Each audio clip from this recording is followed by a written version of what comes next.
Have you ever looked back on a relationship and asked yourself, how did I not see the red flags? You were intelligent, you were successful, your friends warned you, and part of you knew something wasn't right. And yet somehow you found yourself deeply attached to someone who repeatedly hurt you. Now, if that sounds familiar, I want you to know something important. This is not a sign that you're weak, it's not a sign that you're unintelligent, and it's clearly not a sign that there's something wrong with you. So, as a psychotherapist, I've worked with many women who found themselves trapped in unhealthy relationships despite being highly educated, emotionally aware, and successful in other areas of life.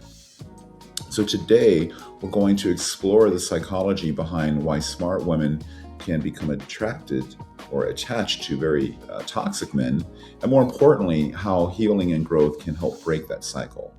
So, the first thing to understand is that attraction and judgment are not controlled by the same parts of the brain. So many people assume that intelligence protects us from unhealthy relationships, but clinically, that is just simply not true. Okay. A person can be highly intelligent and still be vulnerable to emotional patterns that were formed years earlier.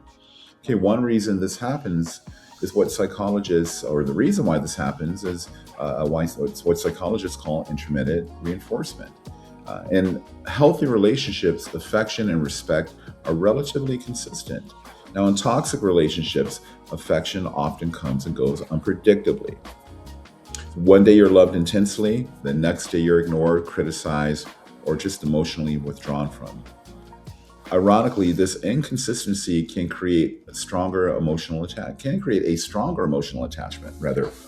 So the brain begins chasing the emotional reward, hoping to return to the moments of connection and affection. So another factor is attachment style.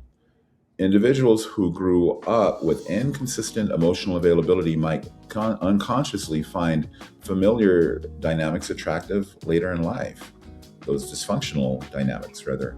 This doesn't mean their childhood was necessarily terrible, but it can mean that simply the nervous system often becomes comfortable with what is familiar, even when that familiarity is painful.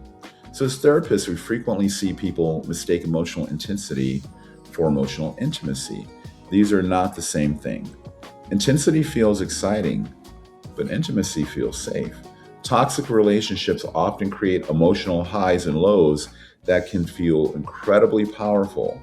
Healthy relationships may initially feel less exciting because they lack the chaos, the unpredictability and emotional volatility that the nervous system has learned to associate with love and makes that connection. Another reason smart women can become vulnerable to toxic partners is hope.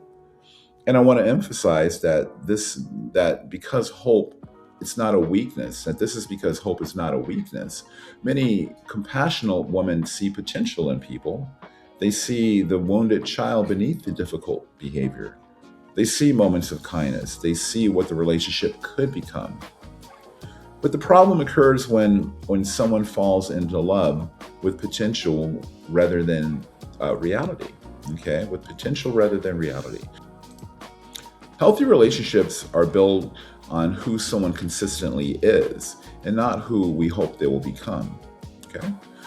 So I see many women struggling with self blame after these experiences. They might ask, how could I let this happen? But healing begins when we stop asking why we stayed and start asking what emotional need the relationship was fulfilling. So we have got to ask these questions.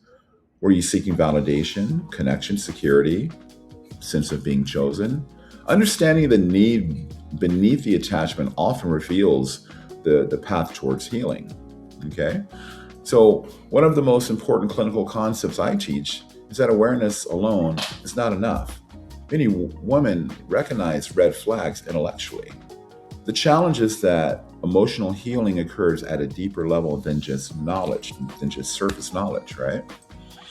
That's why people sometimes repeat patterns they don't fully understand.